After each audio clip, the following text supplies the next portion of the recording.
समाजवाद वो टोपी है जो अपना आकार खो चुकी है क्योंकि हर व्यक्ति इसको पहन के घूम रहा है। सो हेलो एवरीवन, कैसे हैं आप सभी। Socialism is that ideology which has lost its shape because everybody wears it. CEM जोड की स्टेटमेंट है।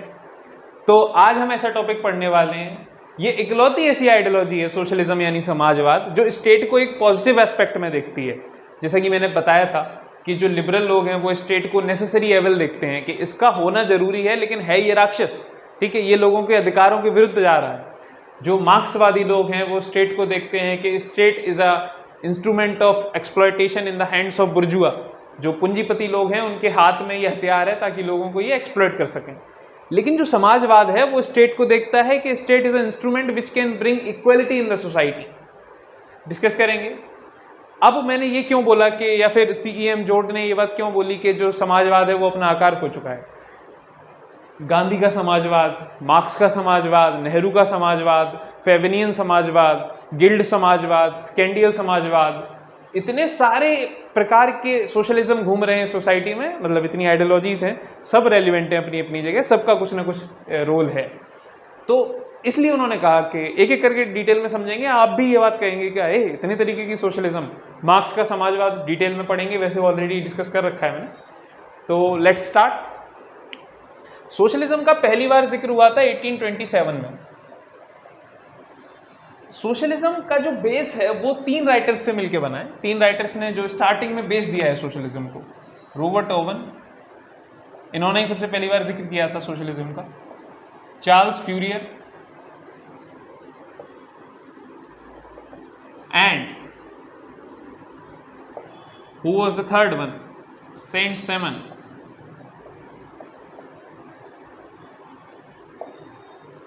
अब 1827 में जैसा मैंने बताया कि आपको समाजवाद का उदय होना शुरू हुआ।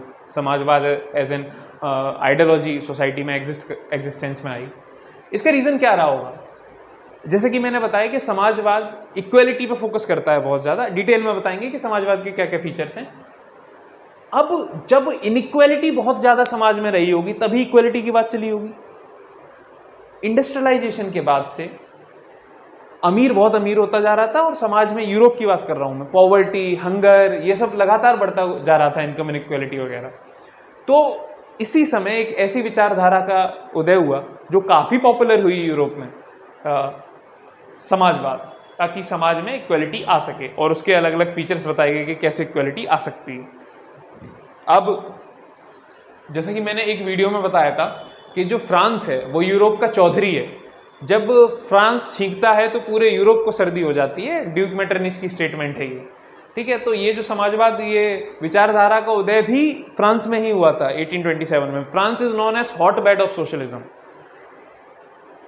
है तो है, जैसे जैसे भारत के केस में उत्तर प्रदेश और बिहार का जो इलाका है, जितने भी धर्म हैं, सबके जो सबसे महापुरुष लोग हैं वो वहीं से निकले हैं। अच्छा, इससे एक बात याद आई। ओशो के पास कोई व्यक्ति गया, वो जाके बोलता है कि हाँ मैं भारत से आता हूँ, हमारा देश कितना महान है क्योंकि हमारे यहाँ राम पैदा हुए, कृष्ण पैदा हुए, महावीर पैदा हुए, बुद्ध पैदा हुए, और शंकराचार्य वगैरह का नाम लिया।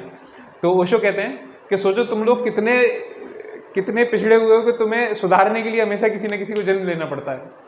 तो मुझे बहुत इंटरेस्टिंग बात लगी, अच्छी बुरी तो क्या ही बोलूँ इस बात पे। खैर, तो जैसे कि भारत में जो रिलीजन्स हैं वो सारे के सारे जो आइडियोलॉजीज हैं वो उत्तर प्रदेश बिहार में ओरिजिनेट हुई हैं, वैसे ही यूरोप की मैक्सिमम आइडियोलॉजीज हैं वो फ्रांस में ओरिजिनेट हुई हैं। ठीक, अब डिस्कस करते हैं एक एक करके कि क्या था समाजवाद इनिशियल फेज में। रॉबर्ट ओवन, इनका मानना था कि जो फैक्ट्रीज या फिर जो बड़ी बड़ी इंडस्ट्रीज हैं, that can work as liberator of poverty and ignorance, कि जो इंडस्ट्रीज है ना, इनमें अगर हम विलेजेस ऑफ कोऑपरेटिव बना दें, अगर हम अनएम्प्लॉयड लोगों को रोजगार दे दें तो पॉवर्टी खत्म हो सकती है, अगर फैक्ट्रीज इस डायरेक्शन में काम करें।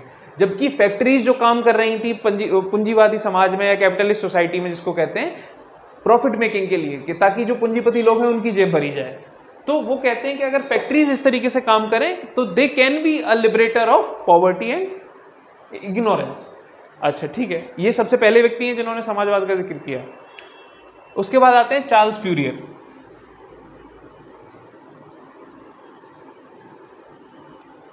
बड़ा सा नाम है इनका, मैं शॉर्ट में लिख रहा हूँ और 2-3 शब्द हैं। ये कहते हैं कि जो बड़ी बड़ी इंडस्ट्रीज है ना, ये ठीक नहीं है, इनसे बहुत ज़्यादा फायदा नहीं मिलने वाला। हमें चाहिए डिसेंट्रलाइज्ड मॉडल कि लोग ना विलेजेस में काम करें, ठीक है। एक ऐसा टाउन्स में वर्क शिफ्ट होना चाहिए, एक टाउन जिसमें परिवार, बहुत सारे परिवार रह रहे हैं एंड वो सब आपस में एक दूसरे को जान रहे हैं। तो उसकी वजह से क्या होगा ना, वो काम भी कर रहे हैं, एक तो कंपटीशन खत्म हो गया, कंपटीशन इज फिनिश्ड ऑलमोस्ट, क्योंकि लोग आपस में सब एक दूसरे को जान रहे हैं। कम्युनिटी पे फोकस किया उन्होंने कि लोग कम्युनिटी बना के रहें, काम भी कम्युनिटी को दिया जाए पूरा का पूरा। ये बड़ी बड़ी इंडस्ट्रीज के फेवर में नहीं थे, जैसा कि मैंने आपको बताया। तो ये वाली बात जो है, ये आपने गांधीयन सोशलिज्म में, जब मैंने गांधी पढ़ाए थे तो इस बात का जिक्र किया था कि गांधी भी कुछ कुछ ऐसा ही चाहते थे, ठीक है।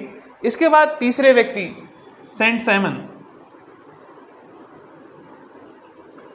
ये व्यक्ति फ्रेंच रेवोल्यूशन में भी थे, इन्होंने अमेरिकन रेवोल्यूशन में भी अमेरिका को बहुत आइडियोलॉजिकली अच्छा माना है, ठीक है। तो इनका मानना था कि जो एरिस्टोक्रेट्स हैं या फिर जो ब्यूरोक्रेट्स हैं, दे आर करप्ट, जो एडमिनिस्ट्रेशन है वो करप्ट है। ही believed in large industries, in large scale production, लेकिन वो प्रोडक्शन होना चाहिए सोसाइटी से। जो सोशल इंस्टीट्यूशंस हैं, जो डिफरेंट बने हुए हैं समाज में, एग्जिस्ट कर रहे हैं इंस्टीट्यूशन, उनमें चेंजेस होने चाहिए सो दैट जो लोग हैं उनको फायदा मिले, कम्युनिटी को फायदा मिले। ये फेवर कर रहे थे स्टेट कंट्रोल्ड एजुकेशन।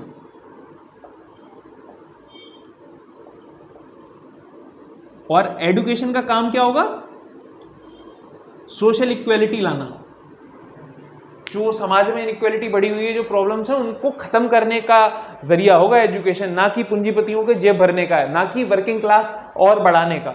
जैसे भारत का एजुकेशन सिस्टम है, इसके बारे में ऐसा कहा जाता है कि भारत का एजुकेशन सिस्टम नौकर पैदा करता है, ठीक है। और ये चीज़ कई हद तक ठीक भी है, क्योंकि भारत में जो सबसे बड़े बड़े इंस्टीट्यूट्स हैं, IITs, NITs, नो डाउट के यहाँ से स्टार्टअप्स हुए हैं, लेकिन जितनी छवि है इनकी, वो सिर्फ और सिर्फ प्लेसमेंट की वजह से, नौकरी की वजह से, कि यहाँ से 1.5 करोड़ का पैकेज लग गया, यहाँ से 2.5 करोड़ का पैकेज है, तो एट द एंड नौकरी। एक जो बेसिक फर्क है जो मुझे नजर आता है, जो बहुत बड़ा है, कि अगर स्टार्टअप छोटा भी है तो हो सकता है आप बहुत सारे लोगों को काम दे रहे हैं। नौकरी चाहे कितनी भी बड़ी है, आप सिर्फ अपने आप को एम्प्लॉयड कर पाए हैं उसमें। तो जो एजुकेशन का काम होना चाहिए अभी भारत में, और सरकार, वर्तमान सरकार इस चीज़ पे बहुत फोकस्ड है, ठीक है। बहुत सारे योजनाएं चला रखी हैं, जैसे अटल इनोवेशन मिशन, किसी दिन समय मिला तो इसके बारे में बात करेंगे, ठीक है, स्टार्टअप्स को लेके। हाँ, लेकिन एक दिक्कत भारत में भी है कि जो स्टार्टअप हो रहे हैं वो टेक बेस्ड हैं, लेकिन जो फेमस हुए हैं बहुत ज़्यादा AI के मामले में, और जो चीज़ें हो सकती थी, जो जेन्युइन स्टार्टअप जिन्हें कहा जा सकता था, वैसा कुछ नहीं हुआ। जोमेटो, स्विगी, बस खाना ही तो डिलीवर कर रहे हो। इस बात, ये मैं सपोर्ट करता हूं कि अच्छे स्टार्टअप्स हैं, लेकिन और भी अच्छे हो सकते थे। ये मेन स्ट्रीम स्टार्टअप्स हैं, इस बात से मुझे दिक्कत है। खैर, तो this was the base of socialism. अब थोड़े सोशलिज्म के फीचर्स डिस्कस कर लेते हैं। जो 4 फीचर्स हैं सोशलिज्म के, 4-5, that is, first is community, second is cooperation, third is common ownership,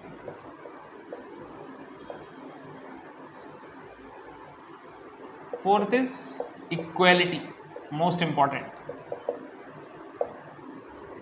अब जो समाजवाद है वो उदय हो रहा है उदारवाद के विरुद्ध, लिबरलिज्म के विरुद्ध। लिबरलिज्म किस बात पे फोकस करता है? इंडिविजुअल पर्सन पे। अ मैन इज इंडिविजुअल, उसको फ्रीडम इस चीज़ की होनी चाहिए, ये होना चाहिए, वो होना चाहिए, एब्सोल्यूट फ्रीडम मिलनी चाहिए।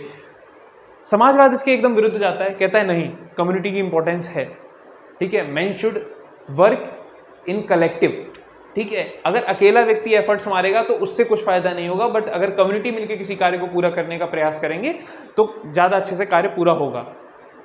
ऑब्वियस है, बात ठीक है, लेकिन डिसएडवांटेज ये हो सकता है कि कम्युनिटी जो आपने सेलेक्ट की है उसमें सारे लोग काम करना भी चाहते हैं कि नहीं, समाजवाद का एक बहुत बड़ा डिसएडवांटेज है ये। तो समाजवाद इस चीज के विरुद्ध जाता है। जो एटमाइज्ड व्यू है इंडिविजुअल का,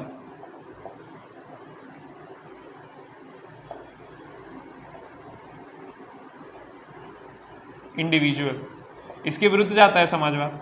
कहता है ये कहीं से भी ठीक नहीं है कि सिर्फ आप खुद के बारे में सोच रहे हैं, समाज से आपका कोई लेना देना नहीं है। और ये बात ठीक भी है, मैंने पहले भी बोली है ये बात कि ये जो ऑटोमाइज्ड व्यू है ना इंडिविजुअल का, एटमाइज्ड व्यू, इसका नुकसान, इसका रिजल्ट जो हुआ है वो क्लाइमेट चेंज हुआ है। ठीक है, क्योंकि हमने इतना फ्री छोड़ा लोगों को, सोशल रिस्पॉन्सिबिलिटी जैसा कुछ सिखाया ही नहीं, कम्युनिटी रिस्पॉन्सिबिलिटी जैसा कुछ सिखाया ही नहीं। फिर प्रदूषण अंधाधुंध किया गया है, उनको कोई फर्क नहीं पड़ता कि हमारे कुछ घटिया शौक के चक्कर में कितने लोगों का जीवन बर्बाद हो रहा है, कितने सालों से पीछे हो रहा है। ठीक है, अब आता है कोऑपरेशन। आपने एक शब्द सुना होगा जब मैं इंडिविजुअलिज्म पढ़ा रहा था, कंपटीशन। जब फ्री मार्केट इकोनॉमी की बात होती है, जब ऐसा कहा जाता है कि सरकार मार्केट में हस्तक्षेप ना करे, तो वो कहते हैं कि तो फिर चलेगा कैसे मार्केट, उनसे पूछा जाता है। बोलते हैं कि जो कंपटीशन है वो अपने आप प्राइस मैनेज कर लेगा, अपने आप मार्केट को चला लेगा, जो इंडिविजुअल हैंड है। कंपटीशन का एकदम विपरीत शब्द है कॉरपोरेशन। कंपटीशन का ऐसे समझिए कि लोग आपस में एक दूसरे से आगे निकलना चाहते हैं, उस हिसाब से एफर्ट डाल रहे हैं। कोऑपरेशन में क्या होता है कि लोग साथ में मिलकर काम कर रहे हैं ताकि कुछ अच्छा रिजल्ट आ सके। एक थ्योरी आपने सुनी होगी, सर्वाइवल ऑफ फिटेस्ट, कि दुनिया में जो सबसे ज्यादा ताकतवर या फिर सबसे मजबूत जो होगा वही व्यक्ति सर्वाइव करेगा। जो सोशलिस्ट लोग हैं वो इस थ्योरी को नकारते हैं, कहते हैं गलत है ये बात। ये तब सही है जब लोग आपस में कॉम्पीट कर रहे हैं, और कंपटीशन का रीजन क्या है, कैपिटलिज्म, पूंजीवाद। और बेसिकली और थोड़ा डिटेल में समझाया जाए तो private property is the reason for this competition, for this tussle in the individual. Private property, survival of fittest को रिजेक्ट करते हैं, कहते हैं ये गलत है। ठीक है, लोग आपस में मिलजुल के रह सकते हैं और काम कर सकते हैं, ये कोई किसी इसकी उपयोगिता रत्ती भर नहीं है समाजवाद में कि जो फिटेस्ट होगा वो सर्वाइव करेगा। हाँ, उसका डेवलपमेंट होगा, लेकिन क्योंकि समाज में काम करना है अपनी एबिलिटी के अकॉर्डिंग, ठीक है, कोऑपरेशन पे काम करना है, किसी से होड़ नहीं करनी है आगे पीछे निकलने की, तो ये कंसेप्ट एकदम इरेलेवेंट हो जाता है सोशलिज्म में। ठीक है, अदर इज इक्वलिटी। इक्वलिटी को डिटेल में डिस्कस करेंगे as an thinking, as an ideology, detail में पढ़ना है अभी हमें। लेकिन हाँ, जो समाजवाद है उसके केंद्र में इक्वलिटी है, it is in centre of socialism. क्योंकि जैसा कि मैंने बताया कि समाजवाद खड़ा ही समाज में फैली हुई इनकम इनइक्वलिटीज और सोशल इनइक्वलिटीज के लिए हुआ है। उनका कहना है कि जो स्टेट है दैट विल वर्क के सोसाइटी में जो बेसिक इक्वलिटी है, बेसिक इक्वलिटी अर्थात सबके पास घर, रोटी, कपड़ा और मकान, वही वाली थ्योरी। रोटी, इसको ब्रेड भी कह सकते हैं अमेरिकन यूरोपियन लैंग्वेज में।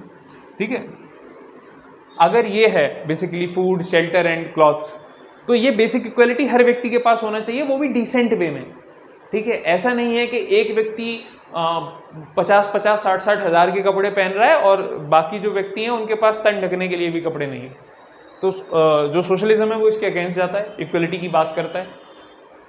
और ऐसा मानना भी है कि जो इक्वलिटी है, मैंने 2 या 3 बार ये बात बोल दी है, जो इक्वलिटी है और जो लिबर्टी है ये साथ में एग्जिस्ट करेंगे कि नहीं, ये चीज़ आप लोग सोचिए, क्योंकि मोस्ट प्रोबेबली तीसरा या चौथा वीडियो इसी चीज़ के ऊपर होने वाला है कि जो इंडिविजुअल लिबर्टी है, इंडिविजुअल फ्रीडम है टू अचीव समथिंग, और जो इक्वलिटी है कि समाज में सब बराबर हों, क्या ये दोनों विचारधाराएं साथ में चल सकती हैं या फिर ये एक दूसरे के विपरीत हैं, विरोधात्मक हैं एक दूसरे के।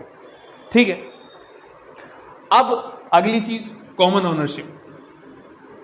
सोशलिज्म मानता है कि जो समाज में जितनी तरीके की गलतियां, बुराइयां फैली हुई हैं, उसका रीजन है प्राइवेट प्रॉपर्टी। क्यों इसका रीजन है? अगर प्राइवेट प्रॉपर्टी नहीं होती, लोग पूरे जो समाज है वो अपने सारे रिसोर्सेज कम्युनिटी में ओन कर रहा होता, तो इस चीज़ की नीड ही नहीं पड़ती हम लोगों को, कंपटीशन की, सर्वाइवल ऑफ फिटेस्ट की, वगैरह वगैरह की। तो private property should be abolished. जो ऑनरशिप है वो कम्युनिटी के द्वारा होनी चाहिए।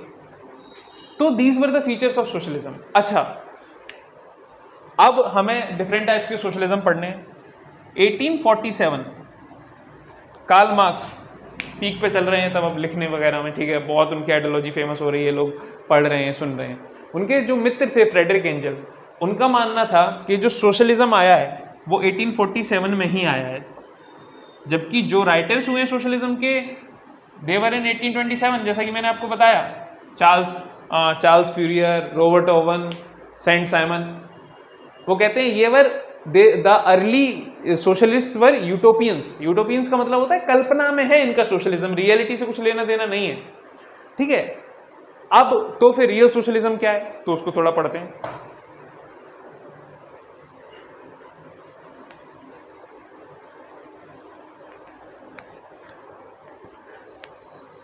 रियल सोशलिज्म किसको मानते हैं? जो मार्क्सियन सोशलिज्म है, दैट इज रियल सोशलिज्म, जिसको हम बोलते हैं डिक्टेटरशिप ऑफ प्रोलिटेरिएट या फिर डिक्टेटरशिप ऑफ वर्किंग क्लास।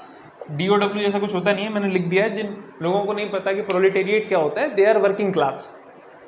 अब इसमें होगा क्या, ये जरूरी क्यों है?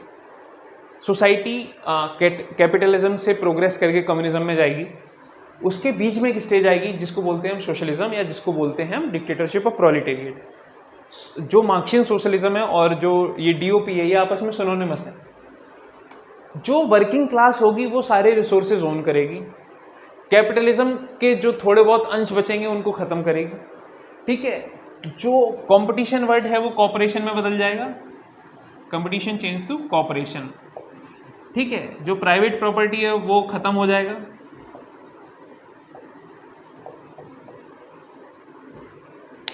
ये रेवोल्यूशन के थ्रू होगा, ये आसानी से नहीं होगा। ये बात मैं क्यों कह रहा हूँ, क्योंकि अभी जो हम और सोशलिज्म की डिफरेंट ब्रांचेस पढ़ने वाले हैं, उनमें जो चेंजेस आ रहे हैं वो because of constitution, because of education आएंगे, लेकिन यहाँ पे चेंजेस जो आ रहे हैं वो रेवोल्यूशन से आ रहे हैं।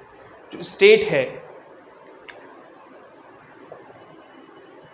वो DOP हो जाएगा और ये चीज़ें एक्सिस्टेंस में रहेंगी, ये वाली जो विचारधारा हैं वो आगे बढ़ेंगी। तो मार्क्सियन सोशलिज्म मैंने डिटेल में डिस्कस किया हुआ है कम्युनिज्म में, और मार्क्स के जब मैंने कार्ल मार्क्स को पढ़ाया है तब, ठीक है। अब जो और हमारे पास सोशलिज्म है, जैसे एक आता है हमारे पास फैबियन सोशलिज्म। जो हमारे पहले प्रधानमंत्री थे नेहरू जी, इसको नेहरूवियन सोशलिज्म भी कह सकते हैं। नेहरू ने बेसिकली सारी बातें यहीं से जो समाजवाद की सीखी थी, या फिर जो जिस पथ पे हमारा देश चला वो यहीं से आई हैं, फैबियन सोशलिज्म से। ये है क्या फैबियन सोशलिज्म? रोम के एक वॉरियर थे जिनका नाम फैबियन था, बड़ा सा नाम था, उसमें से एक छोटा सा पार्ट था फैबियन, उनके नाम पे ये पड़ा, ठीक है। रोम के नहीं, फ्रांस के शायद, हाँ ये मेरे से गलती हुई है, फ्रांस के वॉरियर थे, ठीक है। इसमें क्या था, इसमें चेंजेस तो चाहिए सोसाइटी में, सारे चेंजेस चाहिए जो समाजवाद में होने चाहिए, community, corporation, common ownership, equality. लेकिन ये चेंजेस आएंगे कैसे? ये चेंजेस आएंगे कॉन्स्टिट्यूशनल मीन्स से, ये चेंजेस आएंगे एडुकेशन से, कोई क्रांति व्रांति नहीं होगी। Parliamentary form of democracy, they believe in democracy.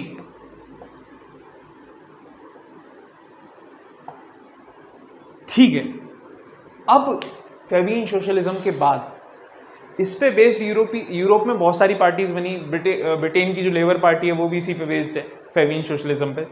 और एक वेलफेयर स्टेट का जो कॉन्सेप्ट है वो भी इस आइडियोलॉजी फैबियन सोशलिज्म से ही निकल के आया है, एक हिसाब से कहा जाए तो, इन सब आइडियोलॉजीज से। उससे पहले क्या चल रहा था कि जो कैपिटलिस्ट हैं वो सोसाइटी को चला रहे थे, और स्टेट का काम सिर्फ जो बेसिक राइट्स हैं और जो बेसिक लॉज हैं उनको प्रोटेक्ट करना था, दैट्स इट। लेकिन उसके बाद स्टेट इंटरवीन किया, एडुकेशन में इंटरवीन किया स्टेट ने जो मार्केट है उसमें इंटरवीन किया, जो वर्कर्स हैं उनकी तनख्वाह को लेके बात चली, उनके वर्किंग आवर्स को लेके बात चली, तभी सारे लॉज आए कि ऐसा एक्सप्लॉयटेशन नहीं चलेगा। यही कारण है कि जो साम्यवाद यानी कम्युनिज्म है वो यूरोप के, वेस्ट यूरोप में नहीं पहुंचा, ठीक है, दरवाजे पे खड़ा था। अगर ये लोग अपने आप को चेंज नहीं करते तो कम्युनिज्म आज इन देशों में भी होता। खैर, कम्युनिस्ट थिंकिंग की दिक्कत यही थी कि उन्होंने ये मान लिया था कि जो डेमोक्रेसी है, जो कैपिटलिस्ट डेमोक्रेसी है, वो कभी चेंज नहीं करेगी अपना एटीट्यूड। वो इस चीज़ को अंडर एस्टिमेट कर गए थे कि जो चेंजिंग एबिलिटी है कैपिटलिस्ट्स की, डेमोक्रेसीज की, तो that was one of the reason for the failure of communism and the theory of communism. बहरहाल इसके बाद एक हमारे पास आता है स्कैंडिलिज्म। ये मैं मिटा देता हूँ वरना आप लोग समझोगे ये क्या है। एक आइडियोलॉजी है जिसका नाम है स्कैंडियलिज्म।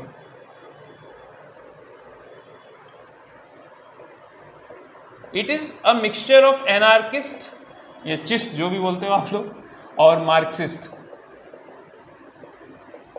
अब एनार्की क्या होता है कि कोई गवर्नमेंट नहीं है, कोई लॉ नहीं है, सब नेचर पे छोड़ दो, अपने आप जैसे सोसाइटी का एग्जिस्टेंस है वैसे अच्छा चलेगा। एकदम गलत बात है, लेकिन हाँ ये थ्योरी भी एग्जिस्ट करती है। जो स्कैंडियलिज्म है ये इन दोनों का मिक्सचर है, मार्क्सिज्म का और एनार्किज्म का। ये चाहता क्या है?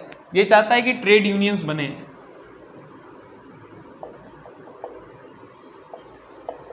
डिफरेंट ग्रुप्स ऑफ वर्कर बने, ग्रुप्स ऑफ वर्कर्स,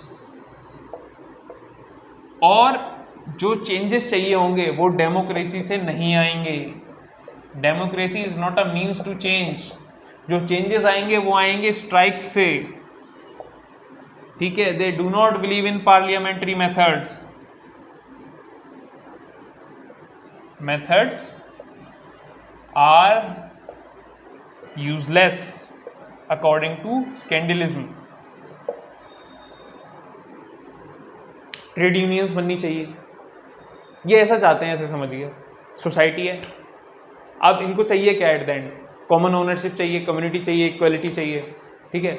अब ये आएगी कैसे? एक तरीका ये है कि हम सरकार से अनुरोध करें, रिक्वेस्ट करें कि हमें ऐसे नियम बना के दीजिए ताकि ये सब चीज़ें आ जाएं। अब इनको दिख रहा है जो सरकार चला रहे हैं वो पूंजीपति चला रहे हैं नेताओं के माध्यम से, और कभी कभी तो पूंजीपति ही नेता बन जाता है। अभी भी जो अमेरिका के राष्ट्रपति हैं वो एक बिजनेसमैन है, और ऐसा बहुत बार देखने को मिला है। भारत के जो वर्तमान प्रधानमंत्री जी हैं उन पर भी ये आरोप लगाया जाता है कि 2-3 लोग हैं जो पूंजीपति हैं वो उनको फेवर करते हैं। मेरा मानना ऐसा है कि अगर किसी व्यक्ति पे ये आरोप लग रहा है, भारत के प्रधानमंत्री पर अगर ये आरोप लग रहा है, तो इसकी जांच होनी चाहिए। ये बहुत ही बड़ा आरोप है, क्योंकि इस पे साइलेंट रहना, कि एक वर्ड आप लोगों ने सुना होगा, क्रोनी कैपिटलिज्म। इसमें क्या होता है कि अब इलेक्शन लड़ने के लिए, जीतने के लिए, और पार्टी फंडिंग, पार्टी को चलाने के लिए, सबके लिए पैसा चाहिए। पैसा ले रहे हैं हम कैपिटलिस्ट से, पूंजीपतियों से, बिजनेसमैन से। अब हम क्या करेंगे? जब हम सरकार में आएंगे, हम उनको वादा करते हैं कि हम आपको हेल्प करेंगे। कैसे हेल्प करेंगे? जो डिफरेंट प्रोजेक्ट्स होंगे सरकार के वो हम आपको अलॉट कर देंगे, अलग अलग तरीके से आपका टैक्स माफ़ कर देंगे, आपके लिए रूल्स जो हैं वो कम कर देंगे, ठीक है, अलग अलग तरीके से वी विल फेवर यू। अब इससे नुकसान क्या होता है? ये एक अनसर्टेन फील्ड क्रिएट नहीं हो रहा कि जो अमीर है वो लगातार अमीर होगा इससे, और कोई व्यक्ति जो बिजनेस करना चाहे, घुसना चाहे, वो उसकी तो कभी एंट्री नहीं होगी। तो this is called crony capitalism, और यह आरोप भारत की वर्तमान सरकार पे लगता हुआ आ रहा है। तो इसकी जांच होनी चाहिए कि ये सही भी है या फिर सिर्फ एक आरोप मात्र है, या फिर अपोजिशन का एक प्रोपोगेंडा है, क्योंकि काफी बड़ा आरोप है। इसका प्रभाव जो देखने को मिलेगा वो शायद इनकम इनइक्वालिटी कभी नहीं देखी गई, क्योंकि इससे पहले जो सरकार पे आरोप उतना ज्यादा नहीं लगा कि सरकार किसी पूंजीपति को फेवर करती है। तो दिस वॉज क्रोनी कैपिटलिज्म। अब जो स्कैंडिलिज्म है वो चाहते हैं कि बदलाव, ट्रेड यूनियन का फॉर्मेशन हो, ठीक है, स्ट्राइक करेंगे हम लोग, ठीक है, हम लोग नहीं बिलीव करेंगे पार्लियामेंट में, हम स्ट्राइक करेंगे, हम चेंजेस लाएंगे, हम पूरी कोशिश करेंगे जो ट्रेड यूनियन बनी है वो रिसोर्सेज को ऑक्यूपाई करे, वो ऑनरशिप ले रिसोर्सेज की, ट्रेड यूनियन की ऑनरशिप अर्थात वर्कर्स की ऑनरशिप। तो दिस वाज अबाउट स्कैंडिलिज्म। इसके बाद हमें एक और विचारधारा पढ़नी है समाजवाद की, जिसको बोलते हैं गिल्ड सोशलिज्म।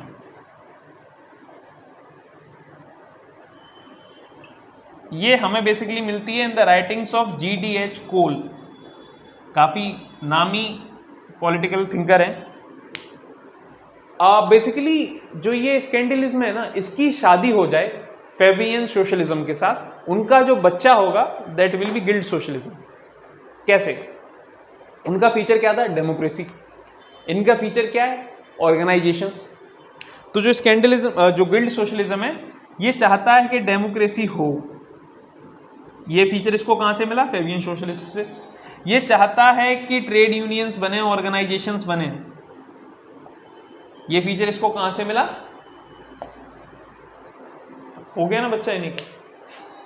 तो this was all about socialism. और भी डिस्कशन कर सकते हैं। सोशलिज्म एक टर्म आप लोगों ने सुना होगा, सोशल फेमिनिस्ट। फेमिनिस्ट सोशलिज्म, इसको डिस्कस करेंगे जब हम फेमिनिज्म पढ़ेंगे, डिफरेंट टाइप के, चाहे वो लिबरल फेमिनिस्ट हो, चाहे वो सोशल फेमिनिस्ट हो, चाहे वो मार्क्सिस्ट फेमिनिस्ट हो। ठीक है, we will discuss that in feminism as a detail, in detail. तो this was all about socialism. हाँ, अब एक चीज जो इसमें रहती है कि सोशलिज्म स्टेट को कैसे दिखता है। जैसा कि मैंने बताया था वीडियो के स्टार्टिंग में, ये इकलौती ऐसी आइडियोलॉजी है जो स्टेट को पॉजिटिव एस्पेक्ट में देखती है कि state is a means to achieve social equality, to achieve common ownership, to achieve cooperation, to achieve community management. बाकी सारी आइडियोलॉजीज नेगेटिव वे में देखती है। So this was all about socialism. Next video में we will going to discuss, दो topic हैं छोटे छोटे, एक ही वीडियो में कर लेंगे। एक है प्रूलिस्ट थ्योरी ऑफ स्टेट और दूसरा है post colonial theory of state, जिसमें जो थर्ड वर्ल्ड है उसके बारे में डिस्कशन होता है कि इनकी क्या परेशानियां हैं, इनमें क्या changes आए because of colonization, because of imperialism. So this was all about. Thank you.